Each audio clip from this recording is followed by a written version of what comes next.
week after it triggered a global outrage over his alleged shooting of the EndSARS protesters in Lagos, the Nigerian army has broken its silence on the incident, denying that he fired at the protesters. He's also disputed claims by the Lagos State Governor, Babajide Sanwo-Olu, that he knew nothing about the troop deployment at the Lekki toll gate, where the soldiers were accused of shooting protesters for allegedly flouting the dusk-to-dawn curfew imposed by the state government. However, a statement by the acting deputy director of the 81 Division Army Public Relations, Major Oshoba Olaniyi, which provided further clarification on the troop deployment during the protests, categorically denied that civilians were shot at. In his first reaction after the shooting, the governor had blamed the shooting on, quote, forces beyond my control.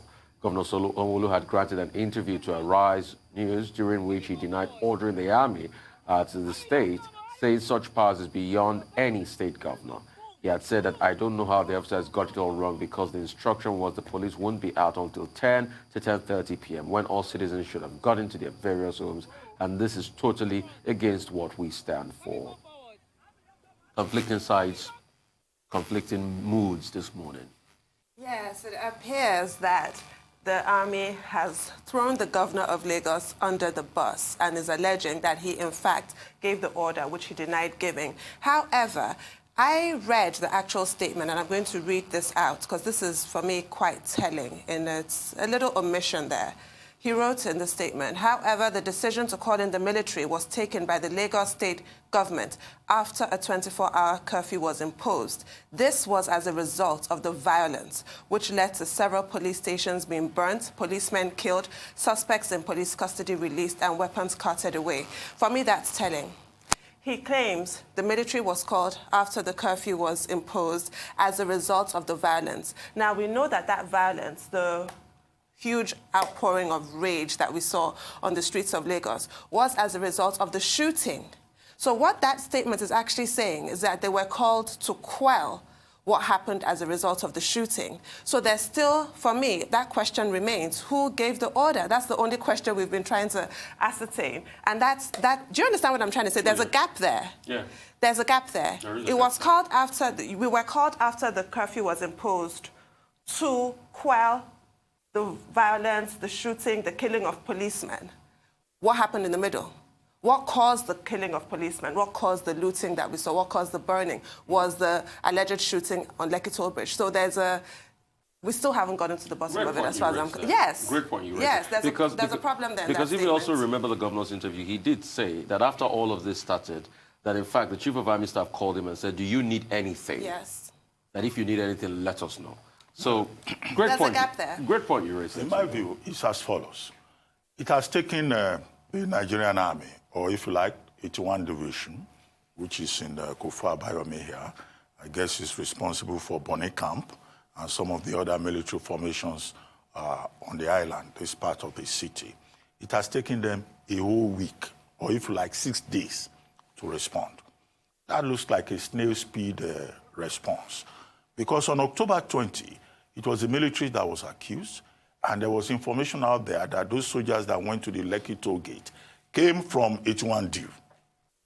Now, 1 whole week, I hope this is not the kind of snail speed rule of procedure that the Nigerian military adopts, even in other situations.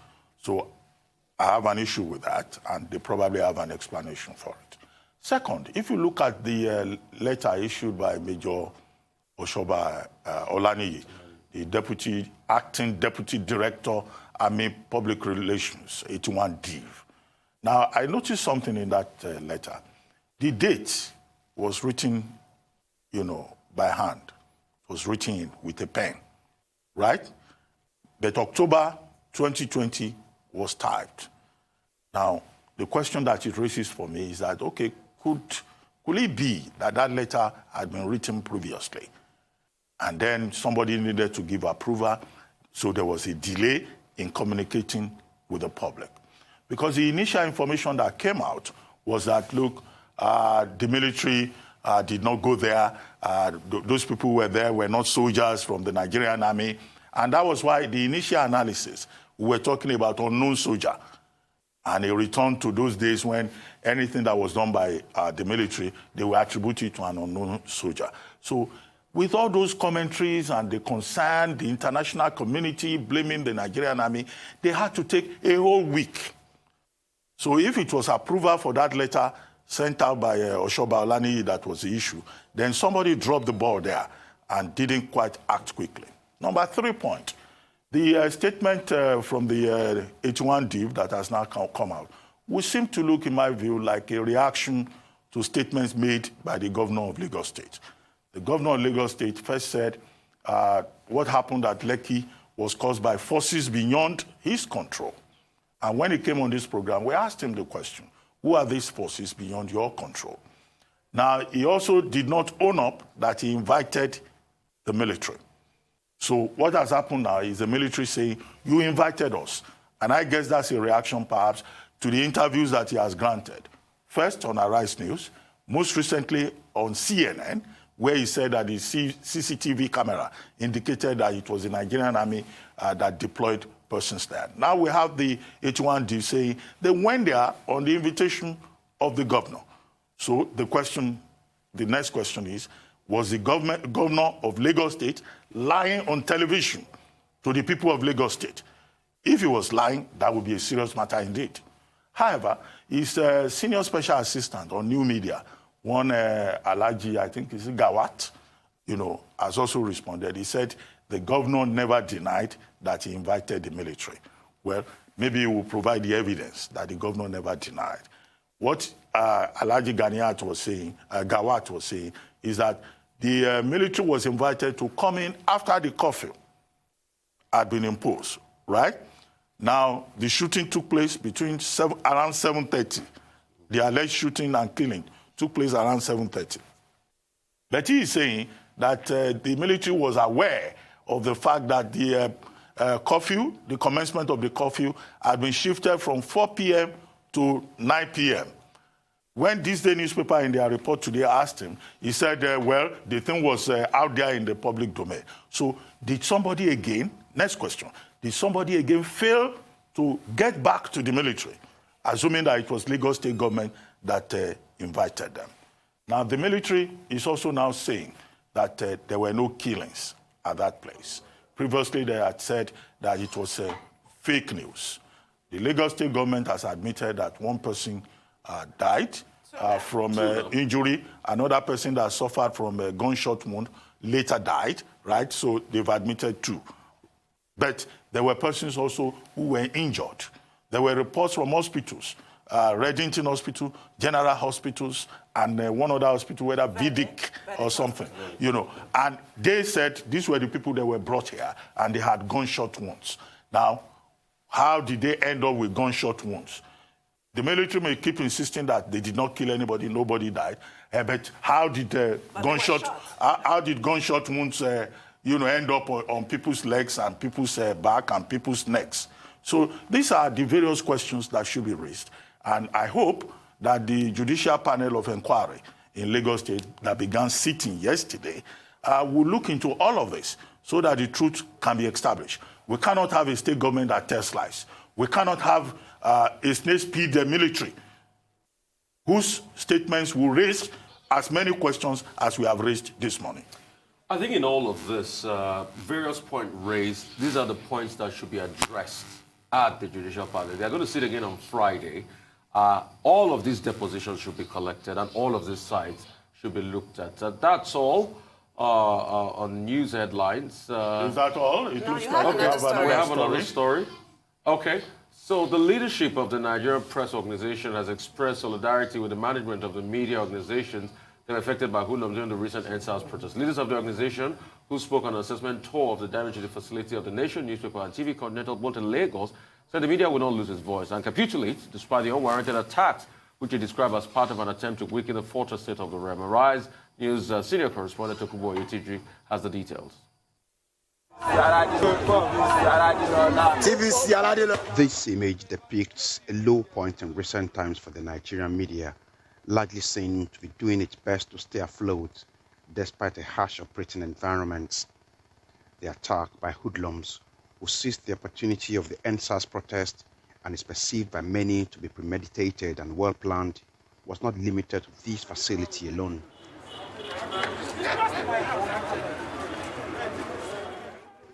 A sister organization, the Nation newspaper, also suffered the same fate on the same day, and that is a big cause for worry for industry proprietors and professionals who are taking an assessment of the damage.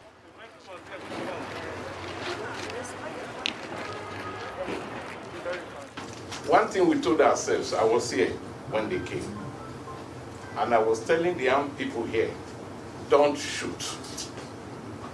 If you cannot scare them, allow them to do their worst. There must not be loss of life. We are most happy, if they can find, use the word happy, most relieved and most happy that no soul was lost throughout what went on. Nobody even sustained serious injury. Yes, our building was torched, cars burnt, the equipment looted, carried away. The fact that very soon afterwards they came back on the air is a testament to the courage, the dedication, and the determination of the journalists there. Listening to the unpleasant story of the attack can only evoke more sympathy, as well as the poser on why the media will be a target of attack by any group or individual under a democracy. An attack on one media is an attack of everybody, on everybody. This is about journalism, and it's about the pursuit of truth and the pursuit of a better society. So no matter the divide you are, we must always support free speech. No matter the divide you are, we must always support free expression of truth. And that is why TVC, India Broadcast, supported the protest, because the youths were looking for a better society. Media is central to survival of democracy. Media is central to delivery of good governance. And what has happened is really, really unfortunate. And we believe that a responsible government must unmask those behind this dastardly act. Because we cannot continue to accept this silence. It is in itself a major threat to democratic governance. Amazingly, paradoxically, it is the media that is being attacked. So we are being attacked from all fronts. Even the people we fight for are attacking us. So you have a system where an institution is the accuser, the prosecutor, and the judge. That is unfair. Why it is, the media in Nigeria is endangered and may even be more endangered if collective actions are not taken to check attacks such as this. Now take another look at the destroyed television station where members of staff and the management are still in shock over the attack. The loss is quantified in billions of naira. This building housed TVC News and TVC Our Entertainment channel. Between those two television channels, the 7 million audience a day that we were serving, primarily in Nigeria, but also outside of Nigeria, around continental Africa and into Europe as well. But the damage and the devastation is billions of naira that was in this state-of-the-art centre here, which has been utterly devastated. It doesn't look too bad from here, but literally there's only 4 walls standing. The roof is gone and everything on the inside was an inferno. But the over 500 members of the workforce here don't have to worry much. Arrangements have been made to ensure that the destruction has minimal or no impact at all on them, as a makeshift plan has also been made to ensure that transmission of programs continues. First thing we did was to assure all of the staff their positions here with us are safe and they will be paid at the end of the month. So nobody goes penniless, nobody goes hungry. That was our first priority. After that, we wanted to get about getting ourselves back on the air. So within 2 days, we had Max FM, Lagos, Abuja, and Adaba FM and Ondo State back on the air. By Saturday afternoon, we had TVC News back on the air in Nigeria, around continental Africa, and back into Europe. And then yesterday afternoon, TVCE, our UHF terrestrial station for Lagos, also went back on the air. We will not treat ourselves special, but there should be law and order. We should follow the rule of law. We should follow the Constitution. We should have free speech.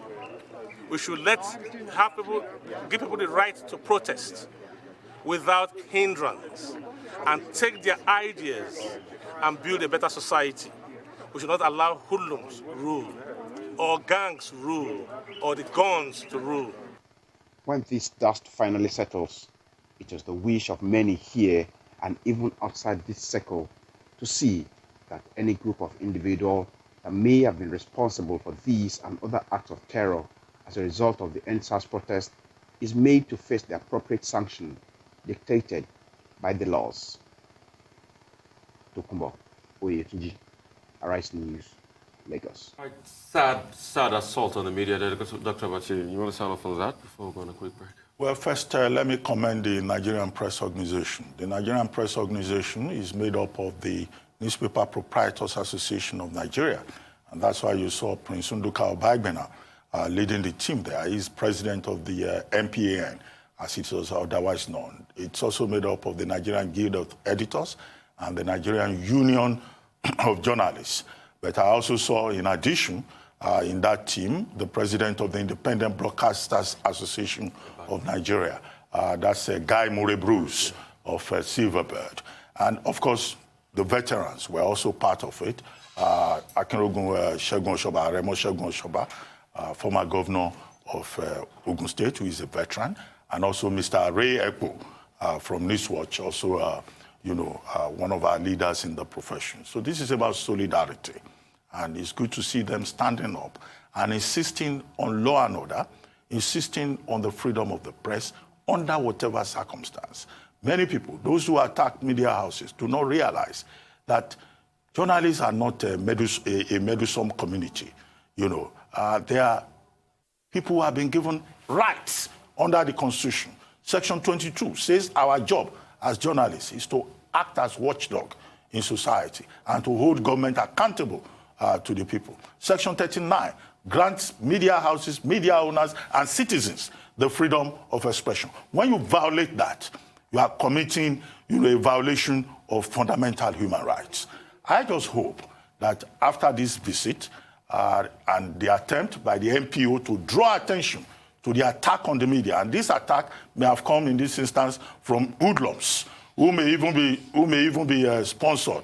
But we have also seen government also showing great intolerance towards the media. When you repress the media, either by destroying its facilities or by threatening media institutions, what you are actually doing is that you are violating the right of the people to be informed. Their right to information and their right to have access to analysis, to whatever it is, all the good things that the media does in society. I'm just hoping that the MPO and the IBAN and the other associations within the media will go a step further and ask that some support should be provided for the media houses that have been attacked. Because was it Thomas Jefferson who says he would rather have newspapers without government rather than have government without newspapers. And what he was saying, he was stressing the importance of the media and of information, of an open society, which is more important than the imaginings, the delusions of those who claim to have power, either with guns or with violent spirits. All right, thank you so much, Dr. Abati. And Edward Burke wasn't wrong when he called us the fourth estate of the realm. That's all on news headlines. We'll take a short break now. When we return, we'll have the trio of Rotus, Michael, and he's going to give us updates on Africa, global business, and COVID-19. Stay with us.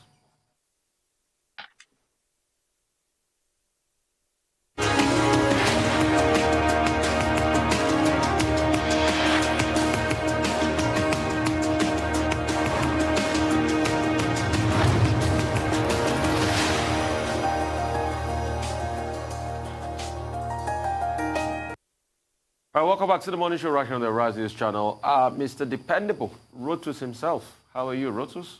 Good morning, Rufai. Good morning, Doctor. Good morning, Tundu. Real quick, we just saw the visit of the MPO to TVC talking about freedom of the press. Interesting enough, we got some tweets from the leader of the APC, Bola Tinubu, also former governor of Lagos, where he mentioned his financial interest in TVC. But we're going to be focusing on the tolls. The question here is, should the tolls be closed indefinitely? Here's his first tweet. It says, the NSAS protest, fundamental lesson in democratic governance. This is like 27, 28 tweet thread. I heavily grieve for those who have lost their lives or been injured during the period of this protest. Just want to put that there, that he commiserates with every loss of life. But here's the quick, the focus here. The slander aimed at me is based on the untruth that I own the toll gate concession. The hate mongers prevocate that I ordered the Lekki assault because the protest had caused me to lose money due to the interruption of toll gate activity. I asked people to thoroughly investigate the matter of my alleged ownership of the toll gate. By seeking facts instead of being swayed by gossip, you will find I have no ownership, interest, or involvement in the toll gate. He then goes on. Look at his next set of tweets here. He goes on to now say that if, at the bottom, the toll gate is a public asset. If it is reopened, revenue should be donated to the confirmed victims of the Lekki attack, as well as to other identifiable victims of police brutality in Lagos. Let government use the money to compensate and take care of those who have lost life or limb in the struggle for all citizens to go about their quiet, peaceful enjoyment of life without fear of undue harassment at this time or checkpoints. Also, we have let's listen to Bode George, who is the former chairman of the Nigerian Ports Authority and, of course, former vice chairman of the Southwest Zone of the PDP. He also made mention of the tolls being closed. Take a listen.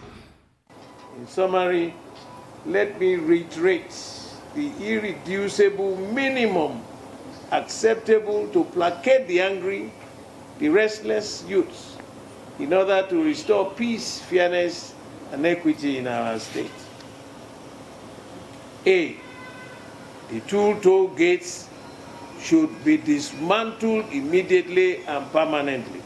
Alpha, Beta, and Lekki Concession Company should be scrapped. The adverse signage monopoly given to Seyi Tinubu should be withdrawn forthwith.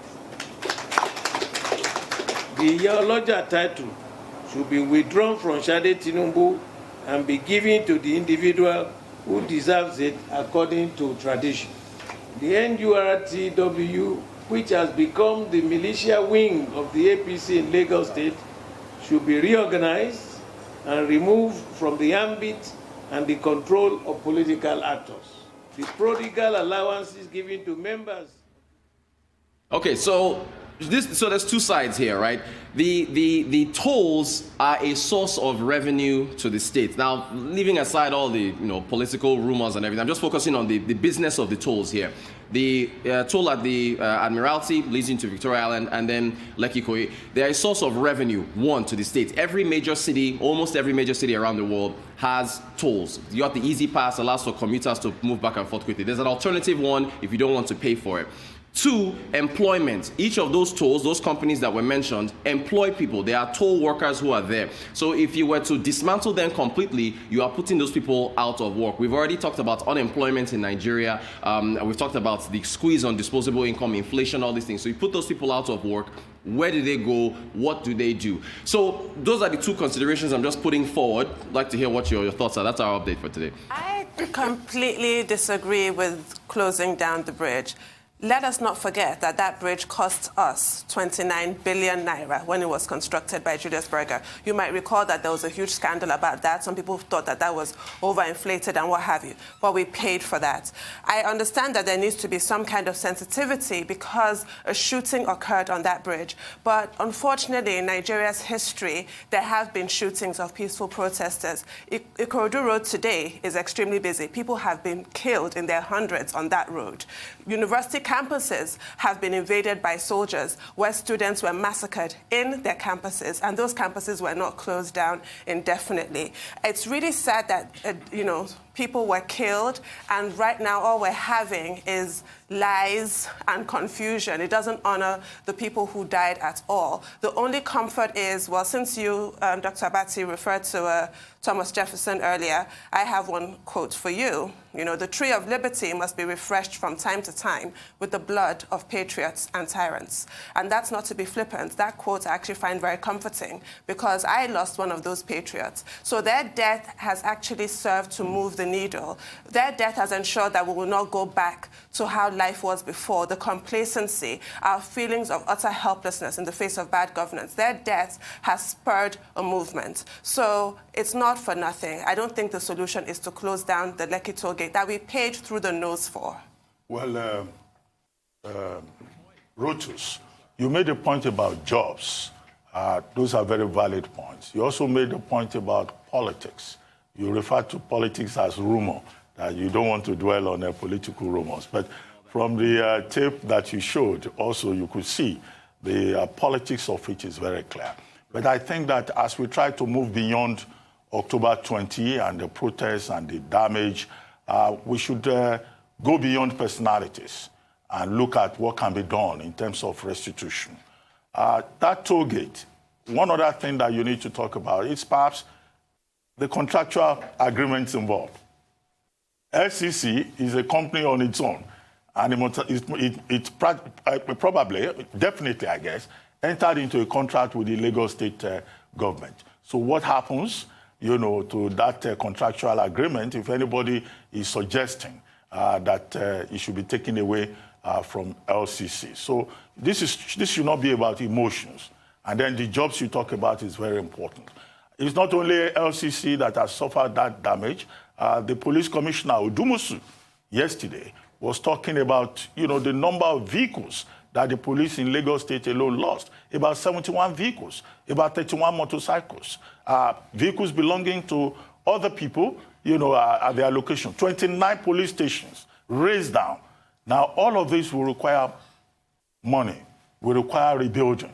Lagos State government says it's looking at about 1 trillion naira to rebuild many things. I think what you should be talking about is how all of us can move forward, particularly now that the government, the federal government, is looking at the 5 demands and taking concrete steps.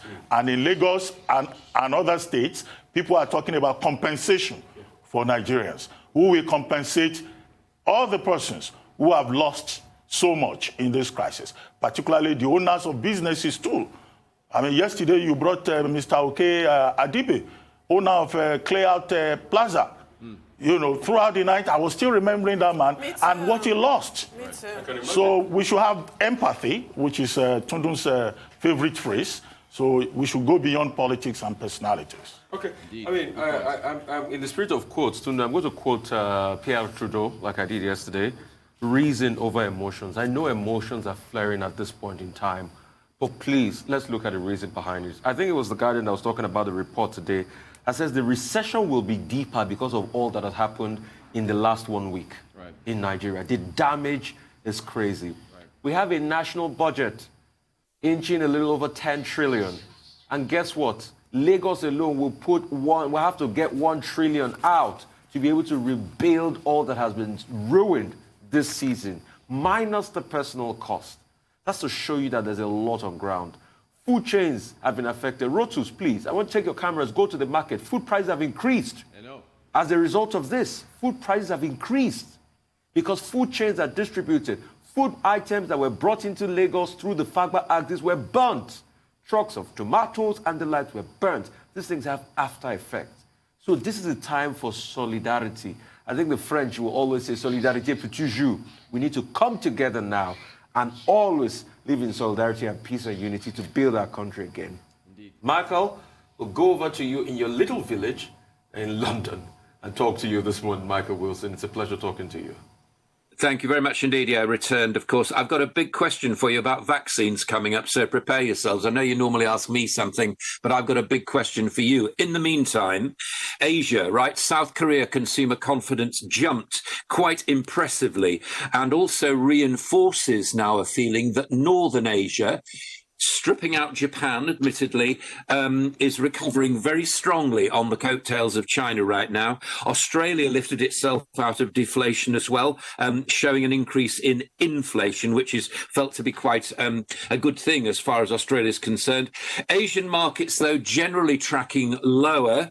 US index futures continuing lower in Asian hours, and the Nasdaq 100 giving up gains as well. Overnight, the Nasdaq outperformed, mainly due to Microsoft. I'll give you the results of that, of more of that in the moment.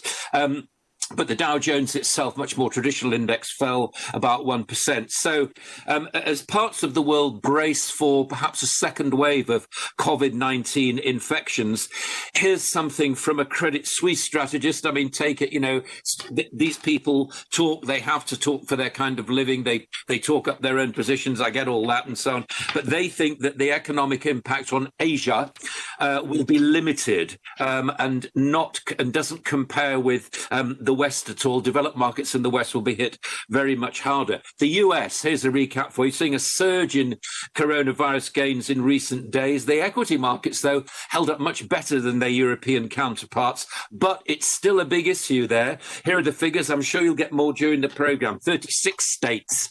The hospitalization has increased by at least 5% over the past 7 days. Traders keeping an eye on the hospitalization rates because the authorities want to ensure healthcare services aren't overwhelmed. That can trigger bringing in tougher restrictions. US presidential election, do I have to remind you, is less than a week away. Nancy Pelosi, the Speaker of the House of Representatives, is saying that she's hopeful about reaching an agreement on this stimulus deal. The fact of the matter is, I suspect, as many other commentators do, know much more about it than I do, particularly in the United States, saying it's actually a long, long way away. Now, on to Microsoft, and that actually beat expectations. The company saw a 10% drop in advertising revenues, but its results actually still beat expectations, mainly because of a demand for video games, computer purchases by consumers actually obviously spending a lot more time at home because of the pandemic. Revenue grew 12% finally. That's the big figure year on year. But here's a good one for you. So Apple, right? Now, we know about Microsoft, we know about Google. Apple is apparently stepping up its efforts to develop its own search technology, as the US antitrust authorities, as you know, we talked about this before, threatening multi-billion-dollar payments from Google and so on. And Apple has begun to show, if you actually have one of these new phones, I don't particularly, but I'm sure people do, there's a beginning of a way in which they can actually search on that phone, and so this is going to be a big attack on the so-called tech establishment as we speak from Apple. Totally expected, really. We're going to get the first reading of US third quarter GDP today, expected to show it quite strong given the big drop, but it still doesn't take away the fact of what's going to happen in the rest of the year. Now, Europe, big speculation that France is considering a national lockdown.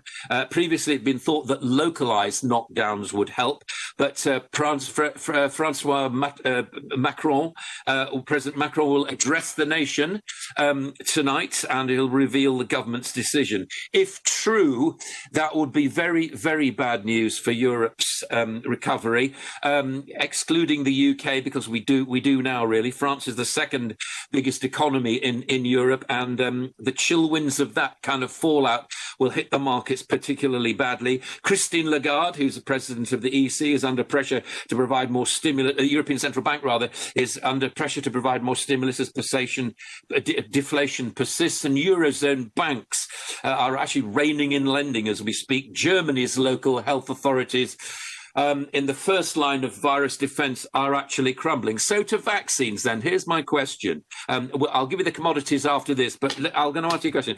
Apparently, UK authorities are saying that the vaccine is not ready. So we may have to come to terms to actually live with it. Now, does that give, even though it's not the best, and given that these vaccines would have to be given in very, very controlled situations and so on, and given that they have to overcome lots of hurdles. We've heard a lot of good news about vaccines, but we're getting not so good news now. Will we actually have to learn to live with the virus? And will that kind of weird certainty help people? That's my question. As you think about that, I'll give you commodities first of all. Oil rallied, Hurricane Zeta heading towards the US Gulf. It's not felt to be particularly strong, but WTI and Brent spiking very, very slightly higher. Gold trading, this kind of range of between $18.98 and $19.10 an ounce, not really breaking out of that. But as I said yesterday, I feel as though if more risk is going to appear, and it certainly will as we get towards the US election, apart from anything else, never mind vaccines and so on, then I think we're going to see gold trade high. So my question really is, it's quite an important one, isn't it? I think we've got to quite an important moment. Vaccines here, a leading health spokesperson said this morning that she feels as though vaccines won't be ready. They won't be ready. We could be looking at living with it rather than trying to vaccinate our way out of problems. I would suggest to you that's quite an important step forward. All right. Very important question there. But it's the truth. We will be living with it for a while because it won't take anything until about next year before the vaccines come out, like Trump was thinking it was going to come out before November, the elections. Obviously, that's not the case. But I think my answer to you will be the silver lining will be a lot of work done on those monoclonal antibody cocktails. I think they will move the needle. Eli Lilly and a couple of other companies putting out those cocktails, because those cocktails will pretty much do what vaccine will do. They'll trigger immune responses in your body to be able to stay safe, and fight this. But work is still on that. But I've got a question I'll quickly throw back to you. All of this is happening in France amidst the fight between Erdogan and President Macron and the boycott of French goods in Turkey and some other parts of the world. What will this have as effect on a French economy that's already suffering and economies in the Eurozone? Take, for instance, they are having the lockdowns, the various tier level lockdowns in the UK, and the UK economy is already bleeding. It's minus 21% already. If we go through the second wave as it is in Europe, what effect will it have on European economies? Every economy is in tatters now. I would think it'll have a major effect, obviously, and it will slow things down. I think if they have a total lockdown in France, then that will knock on to Germany as well. Germany will have to consider it too, because remember, these countries all border each other. That's quite important. We're fortunate in as much as we've got the English Channel between us and Europe, and it forms quite a border, really. Other countries don't have that. And I just said to you, didn't I, that Germany is actually facing, from its frontline health authorities, they appear to be crumbling right now. And Germany has been an absolute paragon of dealing with these kind of problems in the past. So I think a second wave has to come. Turkey and France, well, I'd say to Turkey, they are going to have their own problems as well. How they actually deal with that, probably a bit of a mystery, because it's a very torn country between what's happening in the northeast and the more touristy parts of the southwest and so on. But Turkey has always been that kind of country that we would love to have been in the European Union, but Europe didn't want it because it's a great manufacturing country. It's felt to be a buffer between the more Muslim-oriented countries on the east side and Europe on the west. But it would be had it been brought into the European Union, then it would have been a huge competitor for the European Union's products. So I think they'd have to take that into consideration. All right, thank you so much for that, Michael. Still in the spirit of vaccines, Adesua, we've got anything on vaccines? Or you probably vaccinate us with good stories this morning. Good morning, Rufai, and good morning, Dr. Abati, and good morning, Tundu. Yes, vaccines are in the works. Would we get a vaccine this year? Highly probable, but a lot of scientists are saying even if we do get one, we will not be able to roll out in mass till next year. So eyes on the target for 2021. We might not be getting a vaccine this year. But let's look at those numbers, Rufai, because before we get those vaccines, we have to tame those numbers as well. We look at the global figures every day, but let's put it into perspective this morning. Now, in the past week, the highest number of COVID-19 cases have been reported globally, almost 3 million cases and nearly 40,000 new deaths reported in the past 7 days. That's according to the WHO, and it's saying that this is the shortest interval for such an exponential increase since the beginning of the pandemic.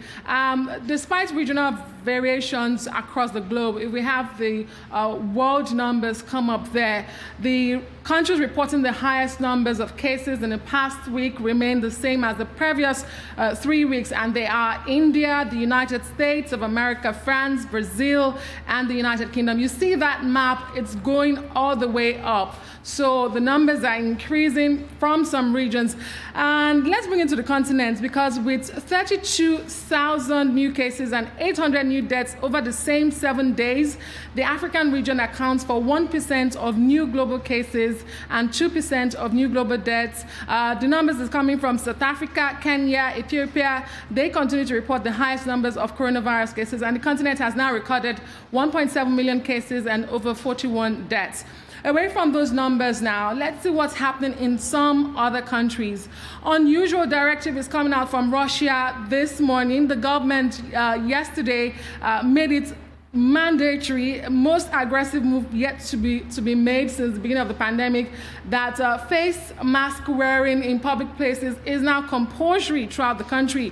The Federal Health Watchdog Agency urged governors as well of Russia's 85 regions to order restaurants and entertainment venues to close by 11 p.m. And those masks are to be worn in taxis, public transportation, elevators, and even parking garages. Russia has seen 1.5 million cases and 114,000 of those coming in the past 7 days, and of course 26,000 deaths. To India now, where for the first time in 4 months, new cases per day have fallen below 40,000 mark. You can see there 36,470 were recorded, and the second day indeed that deaths per day fell below 500 in the country. For nearly a month, COVID-19 cases have been witnessing a downward trend in India. So whatever India is doing, a lot of countries need to pay attention.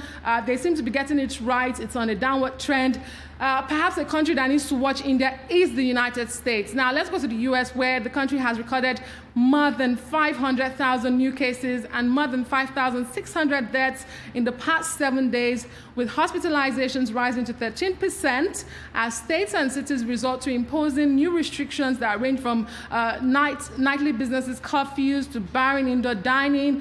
It's all an effort to contain the spread of the coronavirus, especially in the Midwest of the country. Now, corona hotspots include Illinois, which reported 31,000 new infections over the past week, and 17 other states, including 2 states expected to be very key in the U.S. presidential election come November 3rd, and that's Pennsylvania and Wisconsin. We're seeing numbers coming in from those states as well. And finally, guys, Venezuela, where President Nicolas Maduro says they now have a cure for COVID-19. According to President Nicolas Maduro, it says this country's scientists have found a possible treatment. He touted a chemical he said has shown benefits in a 6-month study, but it was unclear exactly what the research entails. His science and technology minister says the substance was derived from a plant, that's all we know, and it worked well in the lab. President Maduro says that the findings would be shared with the World Health Organization. Well, in the U.S., in the last week, the figures have gone up, hospitalization rates have gone up, and 3 states are particularly affected. You mentioned Illinois, yes, and even the Chicago suburb. They are reporting very serious cases. Also in Texas, also in Pennsylvania. But what I find curious is that in the face of all of these facts, the President of the United States, Donald Trump, is still denying that the United States faces a very serious crisis with regard to COVID-19. 225,000 persons are already dead, and the figures continue to go up. But President Trump insists that the United States is rounding the turn. Now, how, is that the case? But I guess maybe after the election on November 3, that is affecting particular camps, then maybe reality would be accepted as a serious fact. In India, Prime Minister Narendra Modi has had cause to address the country.